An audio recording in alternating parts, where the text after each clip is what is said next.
অন্যায়ের প্রতিবাদ করায় দেশের বিভিন্ন স্থানে জুলাই যোদ্ধাদের উপর হামলা হচ্ছে এমন অভিযোগ করেছেন বিরোধী দলীয় নেতা ও জামায়াতের আমির ডাক্তার শফিকুর রহমান।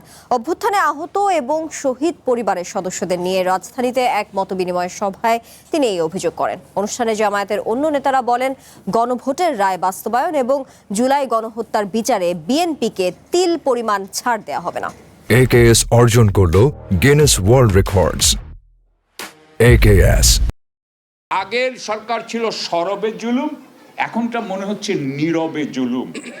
জুলাই গণ অভ্যুত্থানের শহীদ পরিবার ও আহতদের নিয়ে এই মতবিনিময় সভার আয়োজন করে জামায়াতের ঢাকা মহানগর উত্তর ও দক্ষিণ।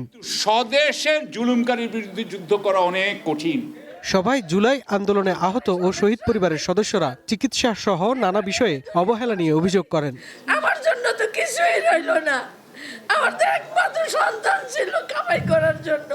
এখনো যারা বেঁচে আছে, বিশেষ করে পঙ্গুত্ব বরণ করছে, চোখ কান নাক নিয়ে এবং দুর্বিষহ অবস্থায় আছে, আর্থিক সচ্ছলতা নাই। হয় জুলাই সনদ বাস্তবায়ন করেন, না আপনারাই আমাদেরকে বঙ্গোপসাগরে নিক্ষেপ করেন, আমরা স্বেচ্ছায় আত্মত্যাগ করতে রাজি আছি।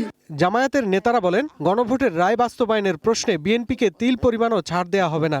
জুলাই সনদের ভিত্তিতে অনুষ্ঠিত গণভোটের রায় কার্যকর প্রশ্নে আমরা তিল মাত্র ছাড় দিতে প্রস্তুত নই। বিএনপির এই জুলাই সনদ বাস্তবায়ন না করে, বিচার না করে কোনো উপায় নেই।